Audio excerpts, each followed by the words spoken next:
WhatsApp guys, welcome back once again. So दोस्तों, आज हम लोग एक डिफरेंट तरह की फिल्म एक्सप्लेन करने वाले हैं जिसका नाम है सूली। ये काफ़ी बेहतरीन अमेजिंग कहानी है। इस मूवी को एक्सप्लेन करने से पहले मैं आपको बता दूं कि हमने एक नया चैनल स्टार्ट किया है वेब सीरीज़ एक्सप्लेन करने के लिए। तो अगर आपको वेब सीरीज़ देखने में इंटरेस्ट आता है तो डेफिनेटली जाके हमारे चैनल को सब्सक्राइब कर सकते हैं, जिसका लिंक नीचे डिस्क्रिप्शन में है। तो चलिए इस मूवी पे आते हैं। और सबसे इंपॉर्टेंट चीज़ है इस पूरी फिल्म की कि ये कहानी एक सच्ची घटना पर आधारित है। तो चलिए मूवी की शुरुआत करते हैं। मूवी शुरू होती है और हमें एक अमेरिकन एयरलाइंस का जहाज़ दिखाया जाता है जो कि हडसन नदी के ऊपर से उड़ रहा होता है। लेकिन तभी उसमें कुछ खराबी आ जाती है जिसके कारण उसके दोनों इंजन में आग लग जाती है, जिससे कि सारे यात्री काफ़ी ज़्यादा डर जाते हैं। कैप्टन को ये बात पता होती है कि ये प्लेन में बैठे हुए यात्री की जान अब वो बचा नहीं पाएंगे, और आखिर में वही होता है जिसका हमें डर था। ये प्लेन एक बिल्डिंग से जाके टकरा जाता है और सभी लोग मारे जाते हैं। लेकिन दोस्तों तभी हम देखते हैं कि ये सिर्फ कैप्टन का एक सपना होता है जो कि अब टूट चुका है। अब इस सीन के बाद हम एक रनवे को देखते हैं जहां पे एक यूएस एयरवेज का जहाज़ उड़ान भरने के लिए तैयार हो रहा है। इस जहाज़ के कैप्टन होते हैं चेस्ली सूली और को पायलट होते हैं जेफ। और ये जहाज़ अपने साथ 160 पैसेंजर को लेके हडसन एयरपोर्ट से उड़ान भरता है। यहाँ पर हमें पता चलता है कि इस जहाज़ के कैप्टन सूली को 42 साल का जहाज़ उड़ाने का तजुर्बा है और वो बहुत ही ज़्यादा एक्सपीरियंस पायलट है। लेकिन दुर्घटना को कोई रोक नहीं सकता, ये हम सभी लोग जानते हैं। और वहीं दूसरे पायलट जिनका नाम जेफ होता है, उन्हें थोड़ा कम तजुर्बा होता है। जेफ काफ़ी मजाकिया टाइप का आदमी होता है दोस्तों, और वो कैप्टन से काफ़ी मजाक भरी बातें करता है। अब जहाज़ में सभी पैसेंजर काफ़ी खुश होते हैं और जहाज़ को उड़े हुए 1 घंटे के करीब हो जाता है। पायलट और को पायलट दोनों काफ़ी आराम से प्लेन को अपनी मंजिल तक पहुंचाने में लगे होते हैं। लेकिन तभी उसी टाइम सूली को एक पंछियों का झुंड दिखता है जो कि सीधे आकर इंजन से टकरा जाता है और दोनों इंजन फेल हो जाते हैं। अब इंजन के ख़राब होने से प्लेन का बैलेंस बिगड़ने लगता है और पीछे बैठे पैसेंजर काफ़ी ज़्यादा डर जाते हैं। सारे पैसेंजर को स्टाफ शांत कराने की कोशिश करते हैं, उन्हें संभालने की कोशिश करते हैं कि सब कुछ नॉर्मल है। अब सूली और जेफ चेक करते हैं तो उन्हें पता चलता है कि जहाज़ के दोनों इंजन में पंछी टकराए हैं और उनके अंदर चले गए हैं, जिसकी वजह से इंजन ने काफ़ी ज़्यादा भयंकर आग पकड़ ली है और वो कंट्रोल के बाहर हो गया है। अब जहाज़ तेज़ी से नीचे की तरफ गिरना शुरू हो जाता है और सारे जहाज़ के स्टाफ पैसेंजर को बोलते हैं कि आप लोग सीट बेल्ट बांध लीजिए। पैसेंजर को इसके बारे में कोई अभी जानकारी नहीं होती है कि प्लेन का दोनों इंजन खराब हो चुका है। अब ये दोनों लड़कियां आपस में बात कर ही रही होती हैं कि तभी प्लेन की लाइट ऑफ हो जाती है, जिससे कि सारे पैसेंजर और ज़्यादा डर जाते हैं। इस प्लेन को बचाने के लिए कैप्टन सूली एविएशन कंट्रोल रूम में संपर्क करते हैं और उन्हें बताते हैं कि हमारे जहाज़ एक पंछी के झुंड से टकरा गया है और हमने दोनों इंजन को खो दिया है, हमें वापस आना होगा। और कंट्रोल रूम का ऑफिसर जिसका नाम पैट्रिक होता है वो अपना सीनियर को बुलाता है और उनको ये सारी सिचुएशन के बारे में बताता है। और जिसके बाद पैट्रिक कैप्टन को बोलता है कि आपको अल्गाडिया एयरपोर्ट पर इमरजेंसी लैंडिंग के लिए तैयार होना पड़ेगा। फिर वो अल्गाडिया एयरपोर्ट पे स्टाफ को भी वार्न कर देता है और उनको अपनी सारी सुविधाओं के साथ तैयार रहने के लिए बोलता है। तभी कैप्टन ऑफिसर से बोलते हैं कि हम अल्गाडिया एयरपोर्ट तक नहीं पहुंच पाएंगे, उससे पहले हमारा प्लेन नीचे गिर जाएगा, हमें हडसन नदी पर ही लैंड करना होगा। लेकिन ऑफिसर उन्हें बोलता है कि आप वहां नहीं उतर पाएंगे। ये बोलते ही उनका प्लेन रडार से गायब हो जाता है और कनेक्शन टूट जाता है। इसके बाद पैट्रिक काफ़ी ज़्यादा निराश हो जाता है और उसके सीनियर बोलते हैं कि अब उस प्लेन को कोई नहीं बचा पाएगा क्रैश होने से। और एविएशन रूम में सभी लोग भगवान से प्रार्थना करने लगते हैं कि उस प्लेन को बचा ले। और पैट्रिक की आंखों में आंसू गिरने लगते हैं क्योंकि वो 155 लोगों की जान नहीं बचा पाया। लेकिन पैट्रिक हार नहीं मानता है। वो उस एरिया में उड़ने वाले सारे प्लेन से कांटेक्ट करता है और बोलता है कि आपने फ़्लाइट 1549 को देखा है किसी रूट पे, और तभी उसका कनेक्शन एक चॉपर से मिलता है। उसे वो चॉपर का पायलट बताता है कि उस एयरवे का एक जहाज़ हडसन नदी के ऊपर देखा गया है, वो नीचे की तरफ बहुत तेज़ी से गिरता जा रहा है। और पैट्रिक तुरंत ही 1459 से कांटेक्ट दोबारा करने की कोशिश करता है, लेकिन उसका वहाँ से कोई जवाब उसे नहीं मिलता है। अब वो उदास हो जाता है और उसका सीनियर उसे बोलता है कि इसमें तुम्हारी कोई गलती नहीं है, तुम जाकर थोड़ा आराम करो, क्योंकि पैट्रिक इस हादसे से थोड़ा सा डिस्टर्ब हो गया था।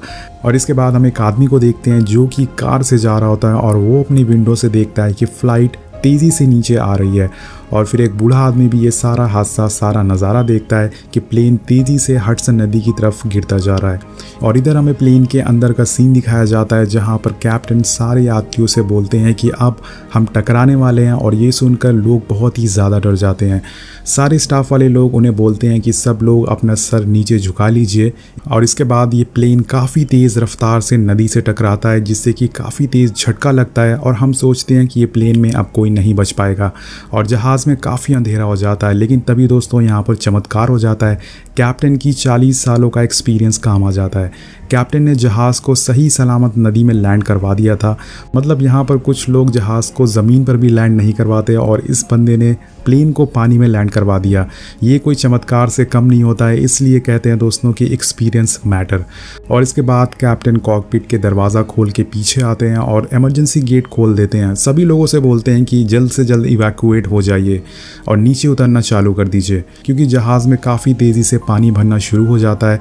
और इसके बाद सभी लोगों को लाइफ सेविंग जैकेट दिया जाता है, जिससे कि वो उसे पहन के नीचे उतरना चालू हो जाते हैं, क्योंकि नदी का पानी बहुत ही ज़्यादा ठंडा होता है। इसलिए कुछ बूढ़े लोग नदी में नहीं उतरना चाहते हैं, जिससे कि उनको लाइफ जैकेट दे के थोड़ा उनको गर्म रखा जा सके और उनकी जान बचाई जा सके। अब सभी यात्री जहाज़ के दोनों विंग पर चढ़ना शुरू हो जाते हैं। कैप्टन जो अंदर यात्री फंसे होते हैं उन्हें उतरने में मदद कर रहे होते हैं और उन्हें धीरे धीरे उतारना चालू कर देते हैं। तभी उस नदी में एक शिप का ड्राइवर की नज़र उस जहाज़ पे पड़ती है जहाँ पे काफ़ी सारे लोग इकट्ठा हुए होते हैं। वो जल्दी से पुलिस डिपार्टमेंट से संपर्क करता है और उन्हें बताता है कि एक जहाज़ नदी में गिरा हुआ है। इधर एक रेस्क्यू हेलीकॉप्टर भी उसी टाइम वहाँ से निकल जाता है उन सभी लोगों को बचाने के लिए। दोस्तों यहाँ पर कुछ लोग इतना ज़्यादा डर जाते हैं कि वो तैर कर जाने लगते हैं, लेकिन ऐसा इम्पॉसिबल है। एक इतनी बड़ी नदी को तैर कर पार कर पाना बहुत ही ज़्यादा मुश्किल होता है, क्योंकि यहाँ का पानी भी बहुत ही ज़्यादा ठंडा है। उनमें से कुछ लोग वापस बुला लिए जाते हैं, लेकिन अभी भी एक आदमी तैर कर जाने की कोशिश करता है। और इधर सभी पैसेंजर प्लेन की दोनों विंग पर खड़े होते हैं और ये सबसे अमेजिंग सीन इस मूवी में दिखाया गया है। और अब रेस्क्यू शिप भी यहाँ पर पहुँच चुका है इनके पास, और धीरे धीरे कई सारे शिप भी पहुँच जाते हैं इनको बचाने के लिए, और इधर हेलीकॉप्टर भी पहुँच जाता है। जो आदमी यहाँ से नदी से तैर के जा रहा था वो हेलीकॉप्टर वाले उसे भी बचा लेते हैं। अब कैप्टन सभी को बचाने के बाद खुद प्लेन से बाहर आते हैं, क्योंकि ये लोग की जान बचाना ही कैप्टन की फर्स्ट प्रायोरिटी होती है। और फाइनली सभी लोगों को बचाने के बाद कैप्टन अपनी वाइफ को कॉल करके बताते हैं कि वो सही सलामत है। पहले तो उनकी वाइफ को पता नहीं होता कि एक्चुअल में हुआ क्या है, और जब वो न्यूज़ खोल के देखती हैं तो उन्हें पता चलता है कि उनका प्लेन क्रैश हो गया है पानी में, और ये सुनकर वो पूरी तरह से शॉक हो जाती हैं। अब ये सारा मंज़र देखकर बहुत सारे लोग रोने लगते हैं और ये उनके खुशी के आंसू होते हैं, क्योंकि किसी को भी यकीन नहीं था कि वो बच पाएंगे।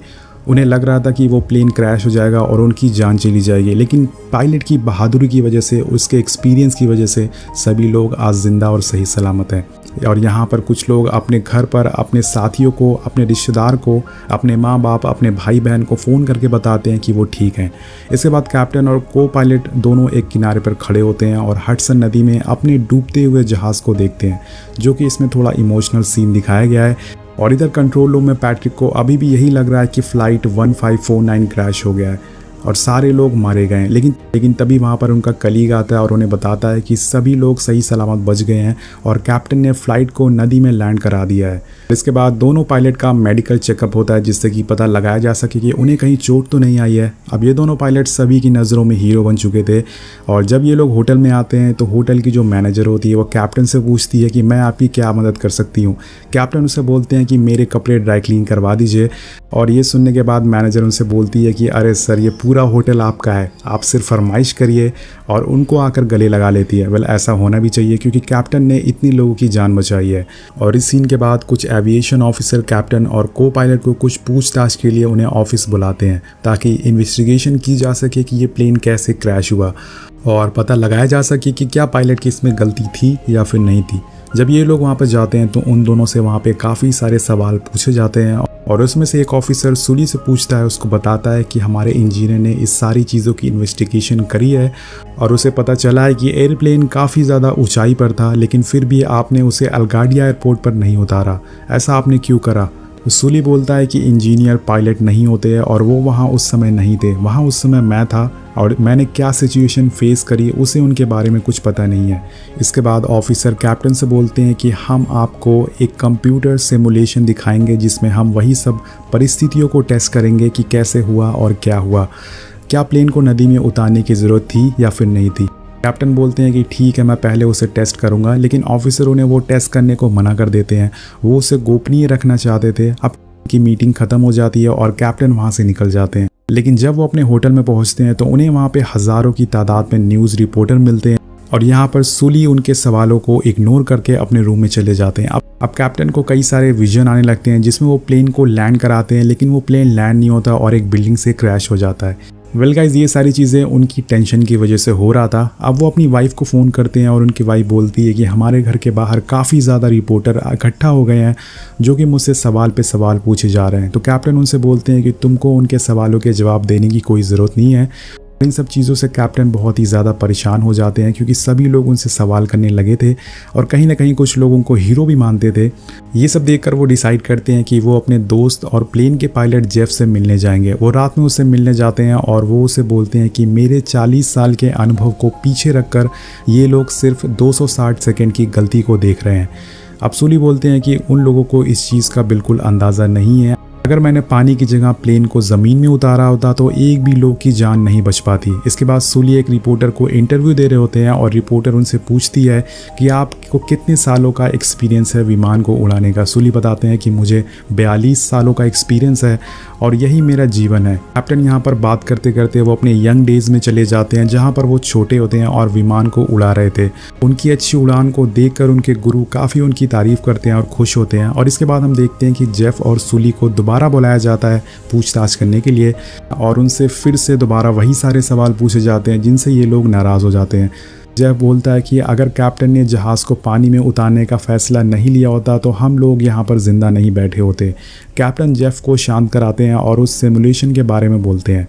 वो बोलते हैं कि उसे चेक करना चाहते हैं वो, लेकिन वहाँ पर एक लेडी ऑफिसर बोलती है कि हमें उस सिमुलेशन को अभी गोपनीय रखना पड़ेगा क्योंकि हमारी मीडिया में काफ़ी बदनामी हो चुकी है और वो नहीं चाहते कि उनकी और ज़्यादा बदनामी हो। वो लेडी ऑफिसर बताती है कि अभी प्लेन का एक इंजन पानी में है और जब तक वो नहीं निकल जाता हम उसकी इंस्पेक्शन नहीं कर सकते। जब हम दूसरा इंजन निकाल लेंगे और हमें पता चल जाएगा कि वो ख़राब था या नहीं, तब हम इस बात के नतीजे पर पहुँच पाएंगे कि आपकी इसमें गलती थी या फिर नहीं थी।